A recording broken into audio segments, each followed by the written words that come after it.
O ano de 2016 começou promissor para 45 milhões de brasileiros com deficiência. A nova Lei Brasileira de Inclusão, a LBI, em vigor desde janeiro, assegura direitos, prioriza atendimento e pune com rigor quem desrespeitar, discriminar e impedir a esses cidadãos o direito de exercer sua capacidade legal em igualdade de condições. A LBI, ou Estatuto da Pessoa com Deficiência, simplificou, por exemplo, o procedimento para o casamento entre pessoas com deficiência intelectual, sendo desnecessária autorização prévia de um juiz para a realização do matrimônio em cartório. O programa Inclusão vai mostrar exemplos de casais já beneficiados pela lei. Pessoas com deficiência intelectual que tiveram a chance de realizar, sem a interferência de ninguém, o sonho de casar no civil. É o amor vencendo barreiras. Casar é legal. Esse é o tema do programa Inclusão, que começa agora.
Durante anos, pessoas com deficiência intelectual eram consideradas absolutamente incapazes. Eram interditadas de praticar qualquer ação da vida civil, como, por exemplo, entrar num cartório e casar por conta própria. O Inclusão mostra agora a história de um casal que conseguiu vencer o preconceito. Ione e Tiago quebraram o tabu e construíram uma família. Ambos têm paralisia cerebral.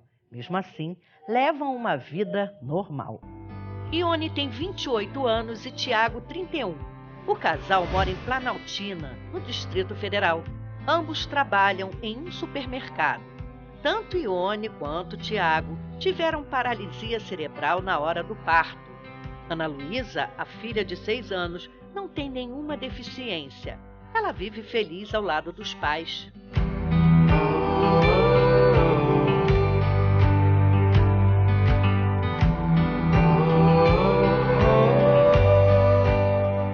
Ione está grávida de 4 meses e cuida das tarefas de casa e ainda trabalha num supermercado. Ela conta que sofreu bullying no emprego anterior. Ficava chamava de doido, aí eu falava que não era doido. Que eu falei que precisa ser doido que ser uma pessoa normal. Que a pessoa normal faz pior que o doido, entendeu? Só dei uma resposta para ela. Para Tiago, a vida não foi nada fácil. Ele diz que foi discriminado desde criança e sofre bullying até hoje. Nós que é especial sofre um bullying danado. Casa que é especial aí, diz que é doido, essas coisas aí. Sofre aquele muito preconceito, né? Tem muito aquele preconceito. Até hoje nós sofremos com isso, né? Quem tá nessa área que é especial sofre muito com essas coisas. Do bullying, né? É na hora da escolaridade. Acha que nós não pode fazer nada, né?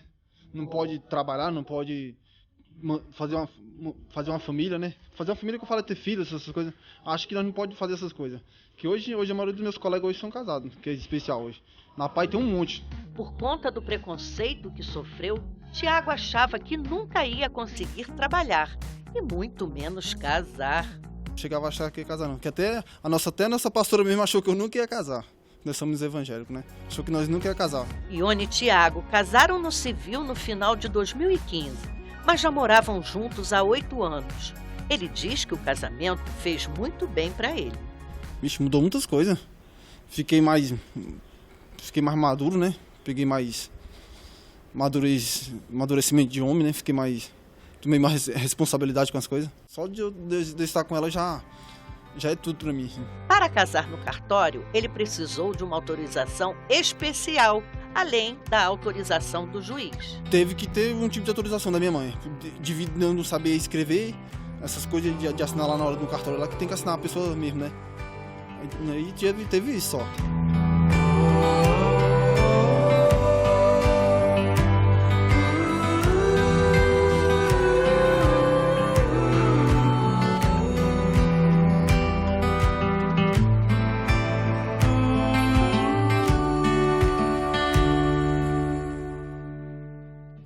Antes da Lei Brasileira de Inclusão entrar em vigor, pessoas com deficiência intelectual só podiam casar mediante autorização de um juiz ou de um responsável pela pessoa. No caso, um curador, que tem como função administrar bens e o comportamento da pessoa diante da sociedade. Quando a lei passou a valer, um casal morador de Campinas foi o primeiro a oficializar a união por conta própria. Eles já viviam juntos há quase 20 anos. Rosana Aparecida de Oliveira tem paralisia cerebral. O marido, José Francisco Dias, não tem nenhuma deficiência. O casal tem um filho de 17 anos. A cerimônia no cartório aconteceu no início deste ano. Agora, Rosana e José Francisco estão felizes por terem conseguido se casar no civil. Além das pessoas com deficiência intelectual, as vítimas de transtorno mental também serão beneficiadas com a Lei Brasileira de Inclusão, ressalta a promotora de justiça do DF. A título de exemplo, nós vamos pegar as pessoas portadoras de esquizofrenia ou de transtorno bipolar. Elas, submetidas a um tratamento adequado, elas têm condição de ter uma vida normal de sociedade, sem qualquer intervenção. Elas podem praticar todos os atos da vida civil. E em relação ao casamento, o casamento é um ato da vida civil, que a pessoa precisa ter capacidade para praticá-lo.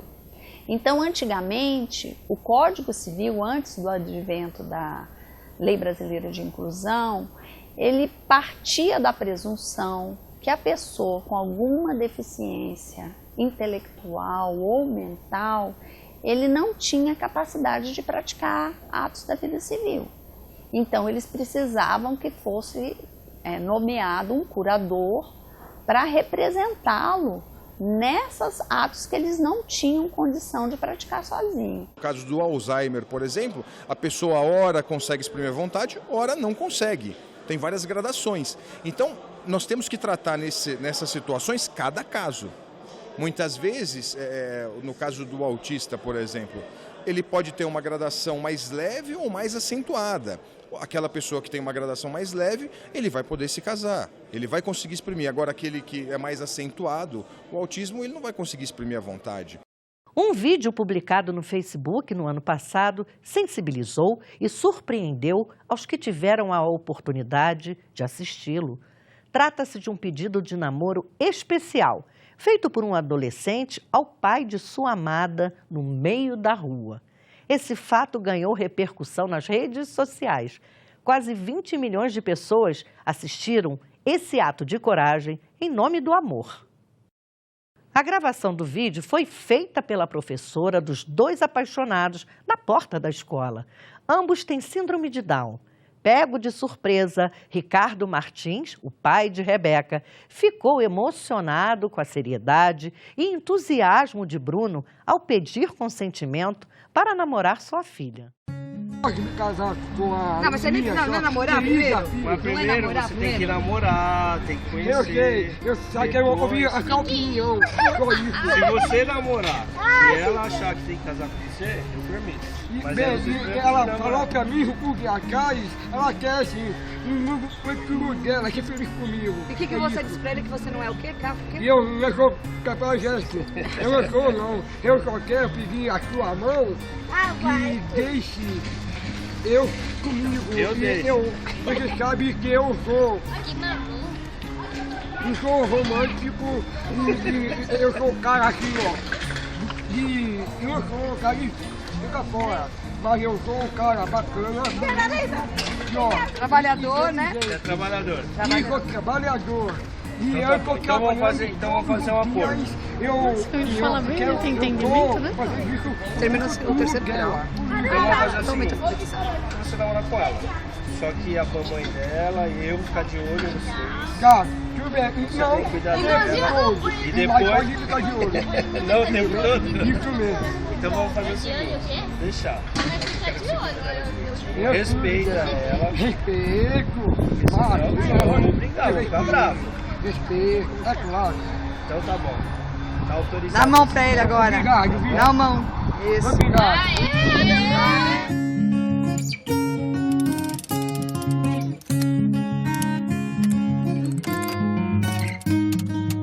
Diante do apelo apaixonado de Bruno, o pai de Rebeca concordou com o namoro.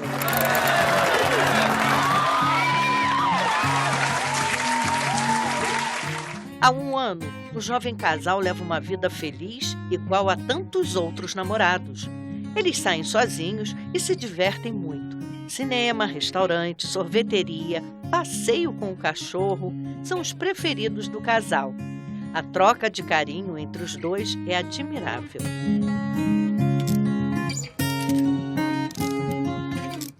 Bruno e Rebeca ainda não decidiram quando vão se casar. A partir de agora, eles não vão mais precisar de autorização de um juiz para realizar o casamento.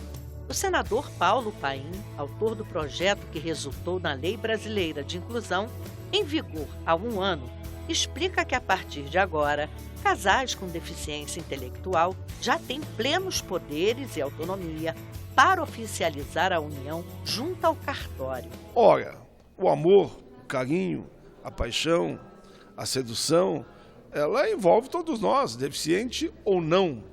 E a pessoa, quando se apaixona, precisaria que, antes que um juiz autorizasse, ele poderia casar. O Estatuto veio com esse objetivo, de garantir a participação das pessoas com deficiência de forma integral, que eles possam opinar, possam ter ideias, possam apontar caminhos, inclusive para nós. O primeiro casamento de pessoa com deficiência, né, nesses moldes, aconteceu cerca de um mês depois da entrada em vigor do Estatuto, né?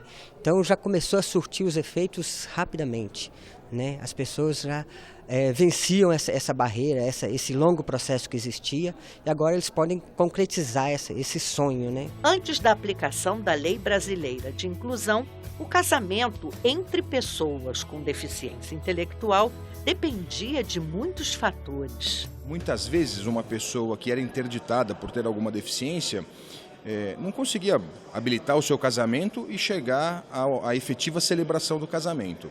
O processo dela ia ser encaminhado para o juiz, corregedor daquela localidade, ele ia analisar a situação e muitas vezes ele podia negar ou autorizar esse casamento.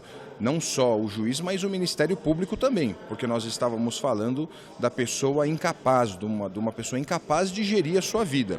Então, muitas vezes, o Ministério Público e a Corregedoria analisavam os limites dessa curatela, dessa interdição, para poder autorizar ou não esse casamento. Para o presidente da ANOREG, a Associação dos Cartórios do Estado de São Paulo, a Lei Brasileira de Inclusão garante muito mais liberdade ao cidadão que tem qualquer tipo de deficiência. Por exemplo, o caso do surdo.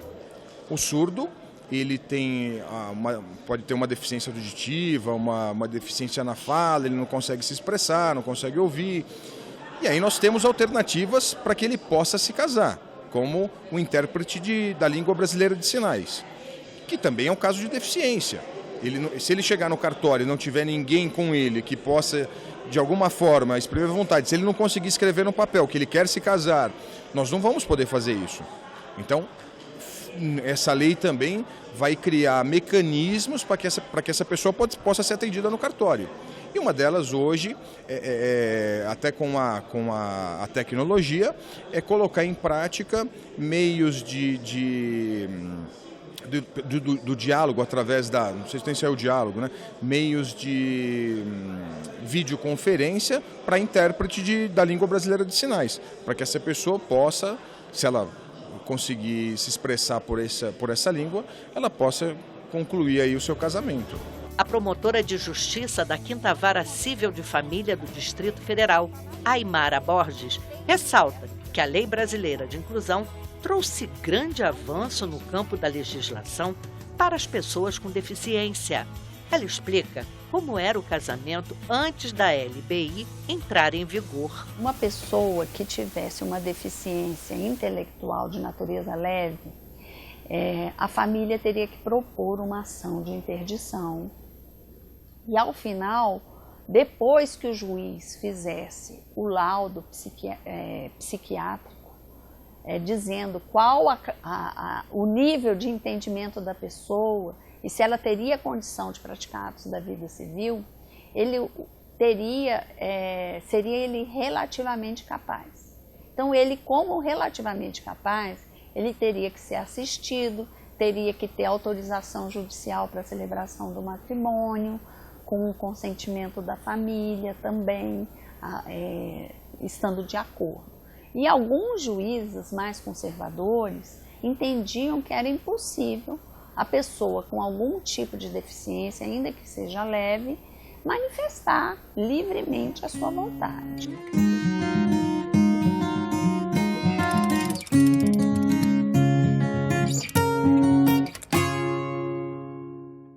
Pais de jovens com deficiência intelectual aplaudiram a criação da Lei Brasileira de Inclusão, que viabilizou e facilitou vários aspectos na vida de seus filhos, além do casamento no civil, a abertura no mercado de trabalho, a inserção no mundo das artes, o direito a ter uma vida digna e igualitária. Desejos e anseios que agora poderão ser alcançados. O artista plástico Lúcio Piantino, de 21 anos, tem síndrome de Down. Ele trabalha como vendedor numa loja de roupa num shopping de Brasília e diz que se amarra em trabalhar com moda. Eu adoro usar roupas, eu adoro vender roupa, eu adoro usar sapatos, eu adoro vender sapatos. Você gosta de moda, então para você está na área certa, está trabalhando no lugar certo. Isso, exatamente. Eu amo moda. Se liga, faça amor, moda. Respeite moda do Lúcio Piantino.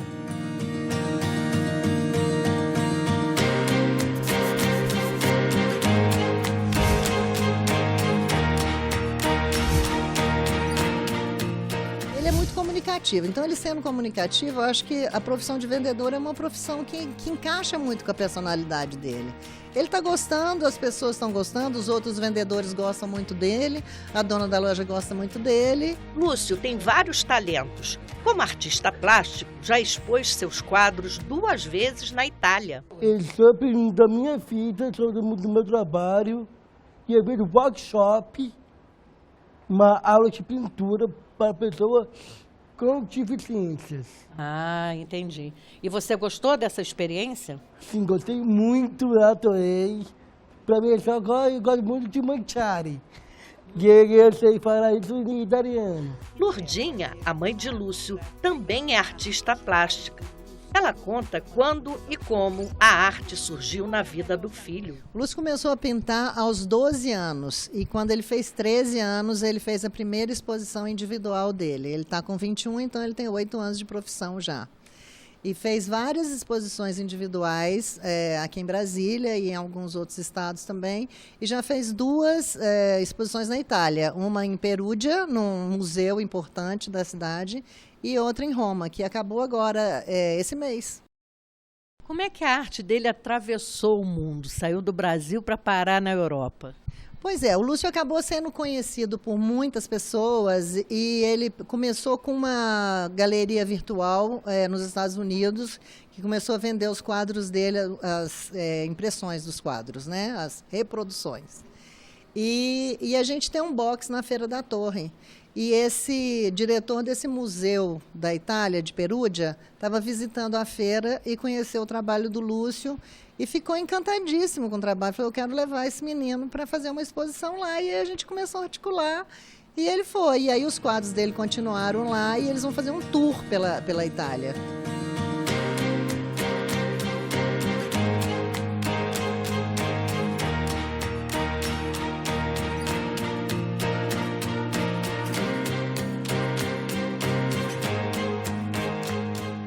Consagrado internacionalmente por sua arte e já incluído no mercado de trabalho, Lúcio diz que o que falta agora é arrumar uma namorada. Loura, morena, ruiva, careca, preta, morata, várias cores. Qualquer jeito você quer uma namorada. De qualquer jeito que eu vou arranjar alguém para namorar comigo. Você já se inscreveu em algum site de relacionamento? Sim. Qual deles? No Tinder. No Tinder? Uhum. E apareceu alguma menina? Apareceu duas, quase brigando duas meninas. E primeiro que eu estou falando com a Jéssica. A Jéssica do Tinder. E não rolou nada, não? Eu comecei a falar com ela, que falei que eu sou artista plástico, e ela desistiu de ficar comigo. Meu endereço do meu Facebook é luspiantino11@gmail.com. Do meu Instagram é hashtag luspiantino ou sem hashtag, só luspiantino. Sobre a possibilidade de casar sem precisar de autorização prévia do juiz, Lúcio e a mãe aprovaram a medida. Eu vou para casar sem assinatura do juiz. Eu vou achar muito bom se ele casar, vou adorar. Ele já está até preparado para casar, ele sabe cozinhar, ele sabe lavar roupa, ele sabe fazer tudo. Ele vai ser, além de casar, ele vai ser um bom marido.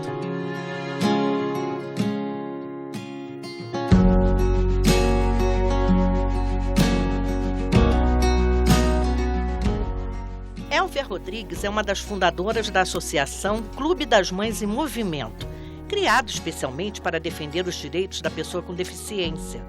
Ela é mãe de Sofia, de 16 anos. Elvia aplaudiu a lei que dá autonomia para que sua filha e outras pessoas com deficiência intelectual possam se casar sem a interferência de um juiz. Nós viemos ao mundo para ser feliz, não é não? Pensa bem, poxa, você vence tanta barreira, lá na frente você encontra o amor da sua vida, agora você fez sua escolha, você vai ter que pegar o aval de um juiz, ou sei lá, de quem vai dizer se você pode ou não casar? Me poupe, não, acho que eu não tinha precisão disso, mas foi bom, porque pelo menos agora a gente sabe que quer ser feliz, vai ser feliz com juiz ou sem juiz, o que vale o que está lá dentro. Ainda é cedo para a Sofia pensar em casamento. Você gosta de aula? Muito.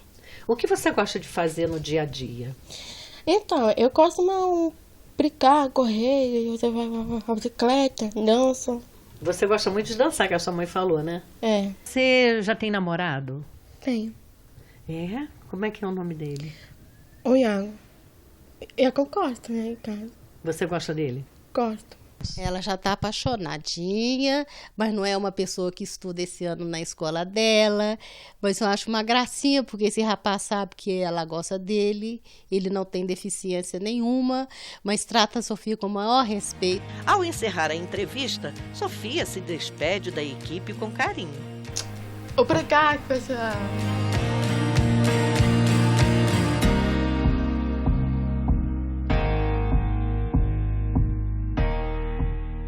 O Inclusão termina aqui. Para rever este programa, acesse a página da TV Senado na internet e clique na opção desejada. Terminamos o programa de hoje com imagens de casais que conseguiram realizar o sonho do casamento legal após a aprovação da Lei Brasileira de Inclusão. Até a próxima!